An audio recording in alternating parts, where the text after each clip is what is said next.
got a little bit lightheaded. You saw he went down, and he's fine. They just sent him out. He's got doctor's care, but he's fine. So we had a little bit of an interruption. Sorry for that. And I think we can just begin again with Eli Lilly. Yeah. Thank you. Thank you, Mr. President. And again, I was saying it's an honor to be here because this action today will really begin to change the arc of chronic disease in our country. Lilly's a 150-year-old American company, and we're committed to advancing science, investing in research, and building really high-value jobs.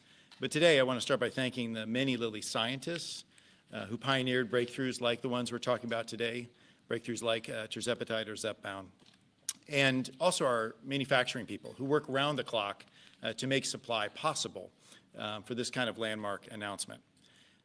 But medicine only is effective when people can access and afford it, and that's what today's announcement delivers. Thanks to the President's focus and the collaboration we had with so many people at HHS, we're able to solve a real problem for millions of American people. 9 years ago, when I started this job, I promised to read every letter a patient sent me. And back then, there was hope for new treatments, but a lot of complaints about insulin pricing. So while we did a number of things ourselves, it wasn't actually until I spoke to the President, this is in your first term, and you ordered the HHS team to work with us to really solve that problem. We prioritized it. We launched a copy of our own medicine at 90% off, and then we capped the price of insulin for Medicare patients at $35. And Biden tried to take credit for it. Yep, it was in your first term. It was Yeah. crazy. We did it, Yeah. and then it came through during the early part of his term, and he tried to take credit. So we did the best we could to let him know that didn't happen. He got a little lucky, but I always said, frankly, I said, this is not good because statutorily it had to wait a little while, and it came out at $35 instead of some crazy amount, right, David? And they stood up and they said what a great job they did. No, that was done by Trump and Lilly. Yeah. Go ahead. Yeah, so we solved a major problem together. It's now law. Today when I get mail, it's quite frequently from patients who are just having amazing success on our weight loss medications, but they too are finding it out of reach, particularly America's seniors in Medicare. So this spring in this very office, I met with the President and Secretary Kennedy, Administrator Oz, and others to figure out how to tackle this problem. And of course, unlocking obesity treatment is critical to chronic disease management. So is diet and exercise. But we wanted to open up that access for millions of Medicare beneficiaries and Medicaid as well. And again, the President saw this opportunity, and we left the room, and he asked us to solve it. So 7 months later, we're here. Medicare coverage with a $50 cost to patients per month. That's down from Medicare patients today, if they want access to our medicine, pay $500 a month out of pocket. Drug coverage is critical to health improvement. And we're not just treating the weight here, that's important. We're changing the course of chronic disease. Our medicine cut progression from pre-diabetes to type 2 diabetes by 94% after 3 years in major studies. And many studies have shown the benefits that Dr. Oz spoke about with cardiovascular risk reduction. This agreement also accelerates approval of a new treatment that are easier to take and highly effective, like our once-daily oral pill or Forglipron. And we have other treatments in development, and those will be included, along with other manufacturers' latest treatments when they become available. So as drug coverage expands, so does choice. And data shows that medicines work differently for different people. Some are better for some, weight loss and weight maintenance. And we really believe that doctors and patients should choose the best option. So it's important that this deal includes both of the leading innovators and manufacturers of this transformational new class of medicines. Medicare coverage is a milestone, but it's probably only the beginning. We call on states, on employers, on commercial insurers, even PBMs, to join and expand coverage at affordable prices for all Americans. And Lilly stands ready to partner across the healthcare system to make that happen. Just as we've achieved this partnership with Chris and Inma and John, who helped us from CMS to make this day possible. And we're anxious to get started with this. As early as April 1, this coverage can begin for our medicines and Novo's medicines. And I just want to say it's hard to overstate the impact of this day. It's really a turning point in the fight against chronic disease and a landmark achievement for President Trump and Secretary Kennedy, as well as, of course, our company. But most importantly, it empowers people to take control of their own health, to eat well, to exercise, of course, avoid harmful substances, and where appropriate, in consultation with your doctor, access affordable now obesity medications that are really a breakthrough. And we believe that when America is healthy, America is strong. And at Lilly, our goal is the same here, to invest in science, invest in our country, deliver breakthrough medicines, and reduce and then prevent chronic disease, all to make our country strong for generations to come. So thank you. Thank you, Mr. President. And I'll introduce Mike, my colleague. Thank you so much. And before we, is Tom Hammer, we have one of our great leaders here. Is he in the room? Behind you. Where is he? I don't know where Tom. I was going to invite you up. How about Mrs. Zimmer joining us, okay? The real boss. Come on the up. real boss is here. Come on up. Come on up. She's the real boss, right? There she is. Okay, please. Thank you very much. Thank you, Mr. President, Secretary Kennedy, Administrator Oz, FDA Commissioner, Dr. McCurry, and the whole team. I'd like to especially thank Chris Klump and Imna Hernandez for your hard work. I also like to thank my own team, Dave Moore and Karsten Knudsen, for their tenacity in getting us here today. It's an honor also to be with you, Dave. Dave and I compete on a daily basis, quite hard, I would say. But because of you and because of this process and the administration, we are standing here hand in hand as friends to have a common cause.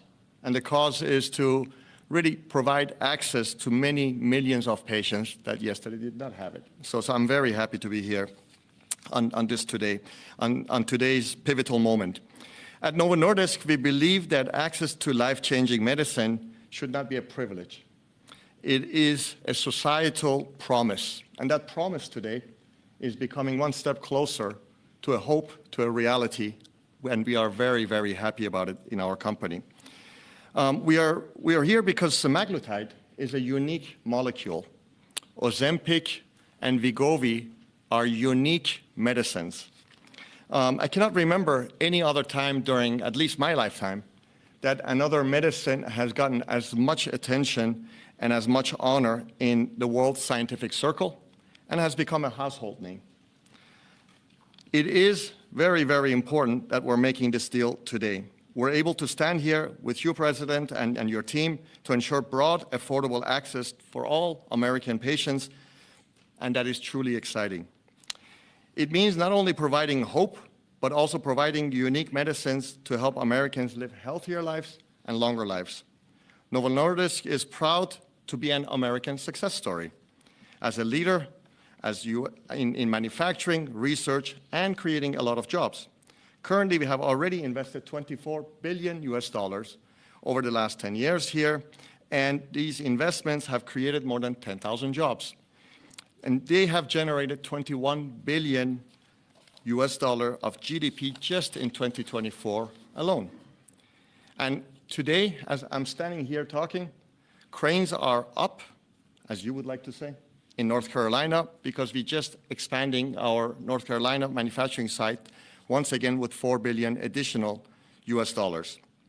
In some strange way, you could say, even though we have a Danish heritage, we have been more American and been here for a long time and proud American than many other companies that were born here. And we are very proud of that. In fact, we are proud to say that our approval of Wegovy pill will be the only GLP-1 that will be manufactured end-to-end here in America by Americans and for Americans. This agreement reflects a shared belief that the administration has provided a safe and effective, innovative medicines accessible to many patients. And because we know different patients have different needs, we are very excited to have our semaglutide 7.2 milligram, the higher dose, now, as we call it, Wegovy Plus, available as part of the receiving priority voucher. We stand here to ensure that all Americans who need Ozempic or Wegovy can access the affordable medication, so they don't need to go and get an unapproved compounded knockoffs version of it. Once again, I'd like to extend my deepest gratitude to you, Mr. President, and to the whole administration for making America great again and allowing affordable access to many millions of patients living with diabetes and obesity. Thank you so much. Thank you very much. Thank you.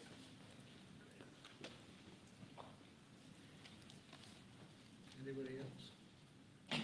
Just say a couple of words, Mike. All right, thank you, Mr. President. This is an amazing day because people talk about different ways to finance the broken healthcare system. This is fixing the broken healthcare system by dealing with two root causes: the price of goods and services, something hardly anyone talks about, and the health of the population. So today the FDA is announcing, as part of its new National Priority Voucher Program, that both Lilly and Novo Nordisk will be receiving a voucher for a priority review, because they're doing something in this administration's national priority interest, lowering the price of drugs to make them affordable, in line with the president's mission, and domestic manufacturing and addressing a public health need. These are two of 6 products that we are announcing today. Treatments for cancer that are unbelievable. They are incredibly promising. A rectal cancer treatment that has melted away tumors with no need for surgery or chemo or radiation. We're interested in therapies that reduce downstream healthcare utilization. They'll be getting a voucher for a review by the FDA in weeks instead of a year. So we're serious. We're doing everything we can to incentivize this. So I think this is not appreciated enough, because the fastest area of healthcare spending growth is drug price spending growth. And so we're seeing a lowering healthcare drug prices as a vehicle to make insurance more affordable, private insurance, Medicaid more affordable, Medicare more affordable, and healthcare in general more affordable. Thank you, Mr. President. Thank you, Marty, very much.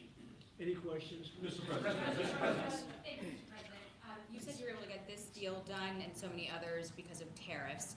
Yesterday at the Supreme Court, the case being heard, the justices expressed some skepticism.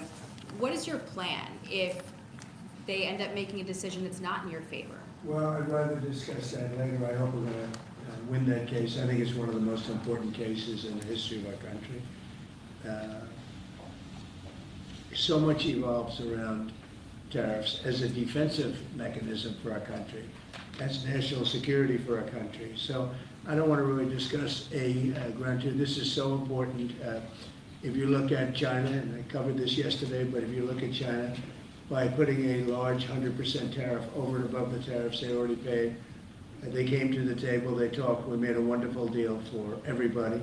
Our farmers, as you know, with the soybeans at levels that nobody had ever seen before, we were able to make phenomenal deals. If we didn't have the tariffs, we wouldn't have been able to do that. So we thought we did very well yesterday. We hope that we did. I think it would be devastating for our country, but I also think that we'll have to develop a game 2 plan. We'll see what happens. Most people tell me we did very well legally.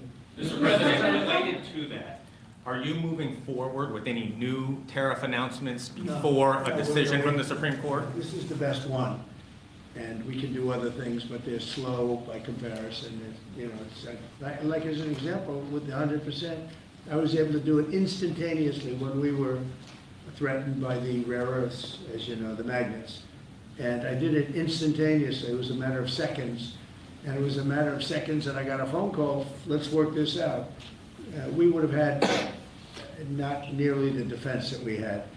It would be a shame.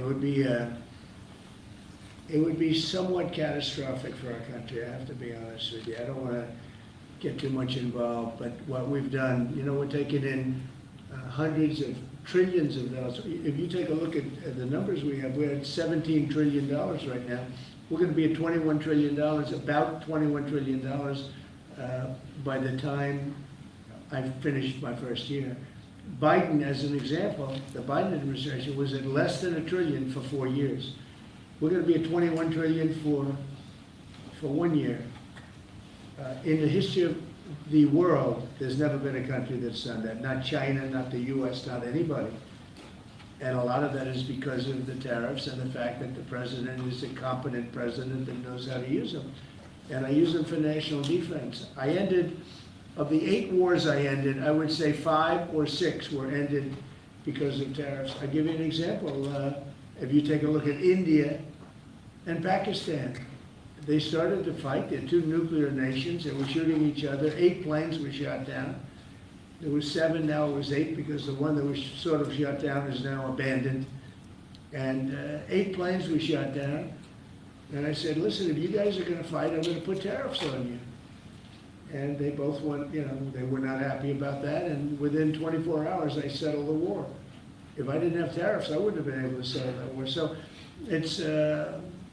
it's great national defense, and you have to be quick moving. You can't wait around for months and months while you're doing studies and you're doing all of this, or go back to Congress. Look at Congress. We can't even get a continuation from Congress. Think of that. How do you have to go back to Congress you have to do this spur of the moment? Because just so you understand, we're hit spur of the moment. Other countries have used tariffs that absolutely, they would have destroyed us. If I didn't come along, our country would be destroyed right now. The tariffs have made us rich in terms of national security. They've made us secure. And if you have economic strength, that's also, if you have a lack of economic strength, that's national security also. But we have great national security because of those tariffs. So I think it would be devastating if we lost that ruling. Issues are ruling. It could be several weeks. Are you going to lay out any new additional tariffs before that? I'm going to hope that we win. I can't imagine that anybody would do that kind of devastation to our country. We'd have to pay back trillions of dollars. We've taken in trillions. We haven't taken in billions. We've taken in trillions of dollars.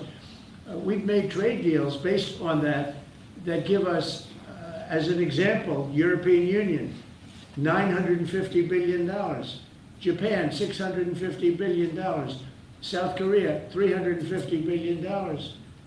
Without this, we're not talking about that kind of money. And they're okay, they're satisfied, they love us, they just left. They all love us. So it's not like we're such bad people. But they were doing it to us until I came along. Now they don't do it to us, we do it to them a little bit.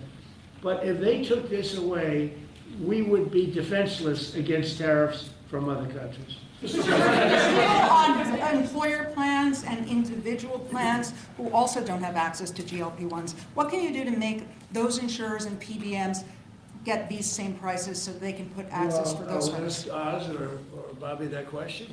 It's a good question. Absolutely. Many Americans receive their insurance through the commercial markets. The companies have committed to ensure that at worst, prices are at MFN on GLP-1s and are committed to continue to negotiate those prices down based on volume, just as they do in any other instance. Another really interesting thing we're seeing, though, is that commercial plans and PBMs increasingly are enabling access for their beneficiaries, their patients, to make purchases in the cash market and then still receive coverage under their accumulators and their deductibles. And so we're building that capacity in. Absolutely, Trump RX is being built to enable just that behavior and drive transparency in the process. Mr. President, there are so many Americans that report tremendously positive results from these drugs. What real-world impact do you think this will be? Is there an estimate on how many Americans may now take these drugs? And also about the informed consent on side effects. There are lawsuits against these companies that some people experienced damage to their gut health, vision loss, and other potentially serious side effects there. So how will we ensure Americans are able to make the best choice of the risk versus the rewards? Well, I'll let them speak about the side effects, but I've heard about very little side effects with respect to these drugs. I mean, it's all positive, and that's usually not the case. I mean, usually you hear bad things. You see these crazy commercials on television where they tell you 15 different things that can go wrong, and then you're supposed to buy it. Very few, but I'll let you handle that. At a high level, 1 in 3 people who can hear my voice are eligible for these medications. That's the magnitude of impact. And we believe, just to reemphasize, we will actually save the American taxpayer money if people use these drugs appropriately for the duration for which they're indicated. There are always going to be side effects of anything. Anything strong enough to help you, strong enough to hurt you. The question is the trade-off worth it? We know the ravaging risks of obesity and all downstream issues ranging from diabetes and hypertension to renal failure, dementia, heart disease, my specialty. But I'll ask Dave Ricks from Lilly to maybe start off because he can give an honest appraisal of potential risks people should be aware of. There's no free cheese. Oh, thank you. I mean, today, as you may know, there's about 8 million people benefiting from the two companies' medications. This new announcement will make that tens of millions that could benefit from it. So it's a huge improvement. But as the previous question, we need commercial plans and other insurers to step into this arrangement. I think probably both companies will work hard to make sure that happens. Yeah, as Dr. Oz said, no drug that can help you has no side effects. Most of them are well known. We've been using this class of medications for nearly 20 years. And that's why it's important that patients go to their doctor and decide together whether this is right for them, and their doctor knows their medical history and has the information about these medications. But we're confident in the safety, but there's always some precautions we should have, and people's own medical histories matter in that decision. And are there any estimates for? Yes.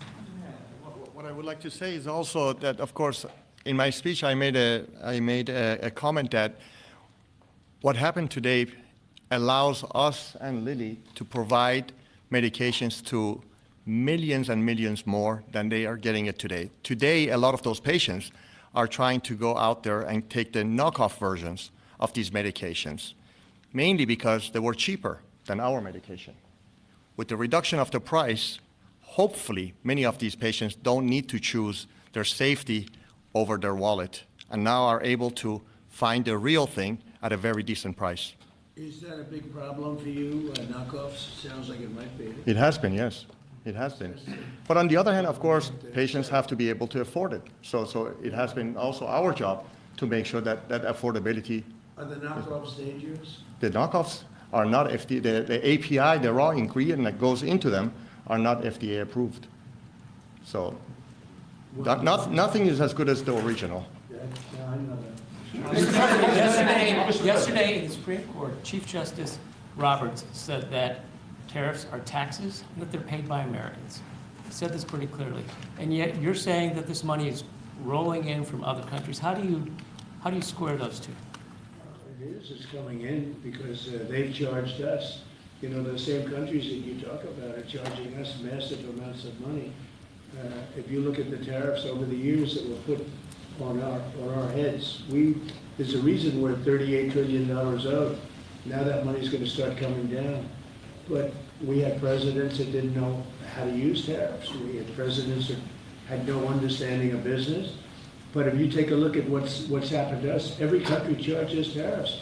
China, the European Union was brutal. They charged us tariffs, not only tariffs, they charged us tariffs so we couldn't sell cars there.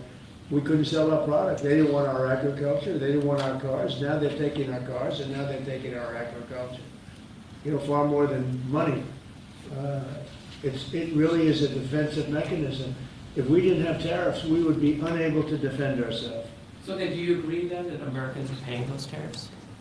I think, no, I don't agree. I think that they might be paying something, but when you take the overall impact, the Americans are gaining tremendously. They're gaining through national security. Look, I'm ending war because of these tariffs.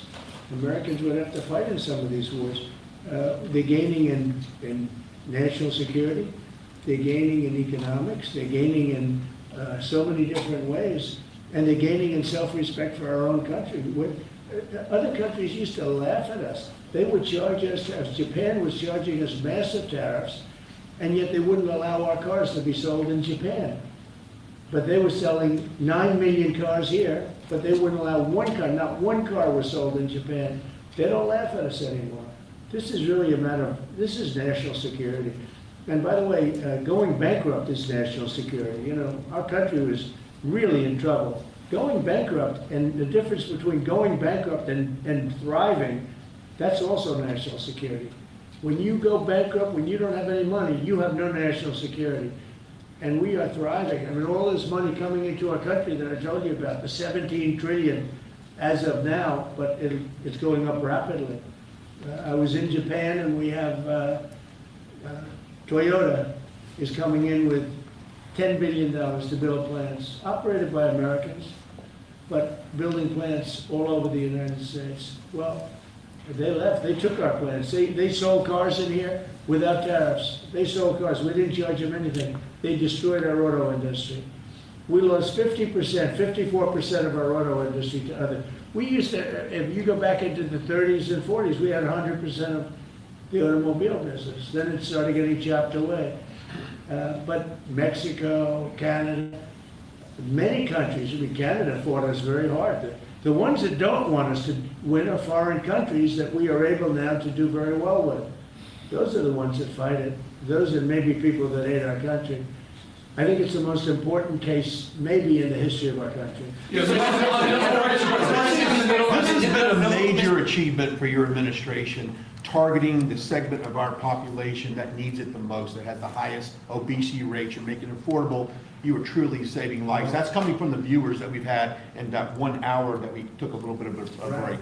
My question to you is, Walmart just pushed out a report that says this year's traditional Thanksgiving meal will cost 25% less than it did under the Biden administration, plus gas prices being down in the $2 region makes it more affordable to travel to grandma's house for this Thanksgiving. Thank you very much. It's not so much a question, it's a statement. I would have made the statement, but we have a lot of things happening, so I wouldn't necessarily have made it right now. So Walmart, to me, it's AAA, came out that nobody going to influence them. I don't know them. But they just came out with a very powerful statement. They've done it for many years, that under the Biden administration, Thanksgiving meal, a Thanksgiving meal with all the trimmings costs 25% more. In other words, our Thanksgiving this year coming up will cost 25% less than Sleepy Joe Biden's. Now, to me, that's better than anything there is. That's better than a poll. They've got everything included, from the trimmings and from the turkey and from everything, a lot of different items. It's 25% less this year than it was last year when he was so-called in charge. He wasn't in charge. The people around the desk were in charge. The auto pen was in charge. That is a big factor. And I was angry last night with the Republicans. I said, you don't talk about this stuff. Nobody talks about it. I rely on a question from a reporter to get that out. We should be talking about it because they talk about affordability. They don't have affordability. We had the highest inflation in the history of our country under Biden. We had high gasoline prices at $4.50, $5 a gallon. They're going to be hitting $2 a gallon with me. They're getting close to $2 a gallon. And when gasoline goes down and energy goes down, everything else follows. What the Democrats do is they lie. We are the ones that have done great on affordability. They've done horribly on affordability. The only thing is they go out and they take commercials how under the Democrats you have affordability. It's just the opposite. We have much lower prices than they do. And we only have one thing, beef, because the cattle ranches are doing well. We're going to bring the beef prices down. And they understand that, even if we have to help them out. But the beef also is not a big difference, but every price is down. The biggest price is energy. We're at almost $2 for gasoline, and you take a look at where they were at $4.50, $5 for gasoline. And when gasoline and energy comes down, everything else follows. And I was so happy. Last night I made a speech, and then I get off the stage. I said, I feel like going up and saying it, because I have a lot of respect for Walmart. And nobody's influencing Walmart. They came out and they said, Trump's Thanksgiving dinner, same things, is 25% less than Biden's. And we are the affordability, when we are the ones that have done a great job at affordability, not the Democrats. And yet, we just lost a couple of elections, very Democrat areas. Maybe won't be full. They weren't very Democrat when I ran a year ago, because I did well in those areas. But we just lost an election, they said, based on affordability. It's a con job by the Democrats. The Democrats are only good at con and cheating on elections. Thank you for the question. Can I ask you a question about India? Say it. How is the talks with Prime Minister Modi going on the trade deal? And when do Going good. He stopped buying oil from Russia. When do you plan And to he's a announce? friend of mine, and we speak, and he wants me to go there. We'll figure that out. I'll go. I had a great trip there with Prime Minister Modi. He's a great man. And I'll be going. November notice is in the middle You're of planning to go to India What are you next year? driving with? No. You're planning to go to India next year, sir? It could be, yeah. Novo Nordisk is in the middle of a potential $10 billion acquisition for a smaller obesity biotech. They might need your and the FTC's help to see that through. Do you have any issues with that, or Eli Lilly buying a smaller obesity biotech from an anti-competitive Well, I don't know, standpoint? do you want to talk about that? I mean, I'd like to hear it. Maybe you should give us a piece of the company like I've been asking for. So Give the United States a nice big chunk of the company. So Novo Nordisk and Pfizer right now are in the middle of an acquisition dialogue and discussion. It's you and Pfizer? It's us and Pfizer Are competing for the company? competing for the company. Who's winning? And as of today, our bid is higher. And our message to Pfizer is that if they would like to buy the company, then put your hand in the pocket and bid higher. It's a free market, and at the end of it, it has to do with basically the price that the seller is selling for their shareholders and the buyers willing to pay for it. This has nothing to do with FTC, has nothing to do with anything else. Do you think it's Is that a anti-competitive similar because product to what we're talking about today? It's a product, it's a series of products that will come to the market in around turn of the decade, where the market is very crowded with many, many other players as well. So it's the next generations of products, and it will become five.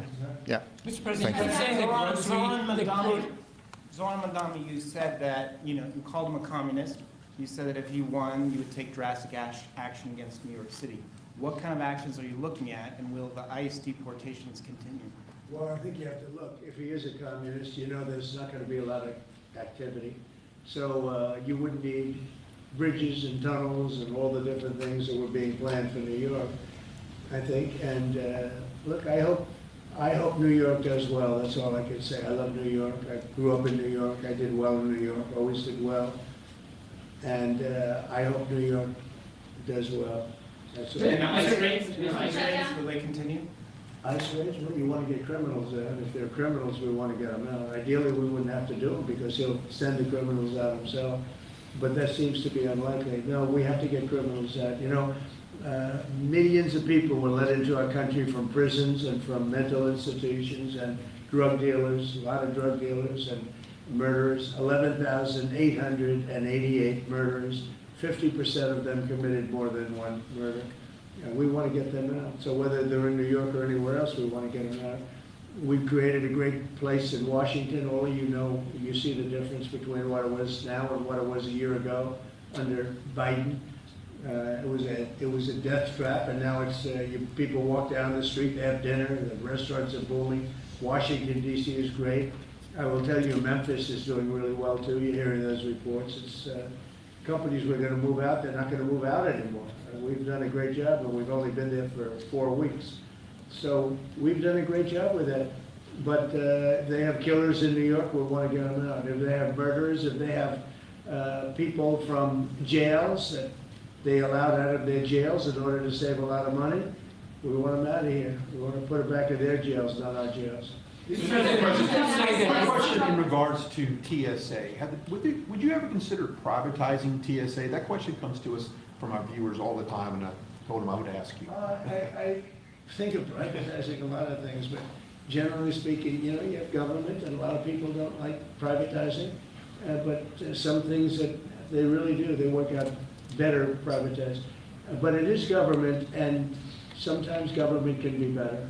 It's something a lot of people talk about. I've heard that government, as far as air traffic controllers, is 2 thumbs up on that. I've heard from dozens of pilots who have flown the last 90 days, particularly under all the stress of the government shutdown. Right. They tell me, Brian, that is the one thing the government does right is air traffic controls.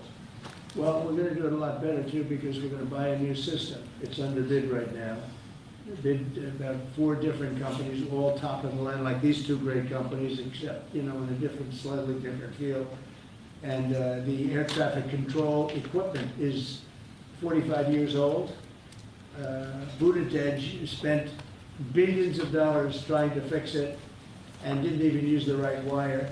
You're hooking up glass into copper, and you can't do that. If they went to a reasonably good school, they'd find out you can't hook glass into copper. And they spent billions of dollars, and it was actually made the system much worse. We're going to get rid of the entire system, put a brand new system in. It'll be expensive, but we'll have the best air control system, meaning the control towers. They'll be stripped down down to the bone, and brand new equipment is being installed. And we'll give out that, it's a big contract, we'll give out that contract over the next 6 weeks. John Duffy announced, sir, that the FAA is going to have to cut about 10% of flights at the top 40 airports because of the government shutdown.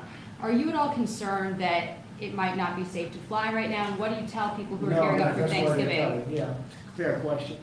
As Sean Duffy announced, they're cutting in certain areas 10%. And they want to make sure it's 100% safe, that's why they're doing it.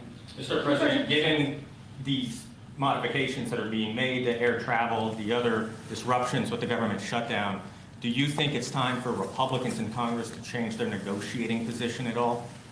In what way? To start making concessions to Democrats? Well, I think it's time for them to end the filibuster and just put everybody back to work. Vote in voter ID, vote in no mail-in voting except for military, faraway military, and people that are very sick. I'd like to see one-day voting. I'd like to see not 65 days of voting from all over the place. No, I'd like to clean up the elections. The border, we've done a great job. We have a great, strong border now.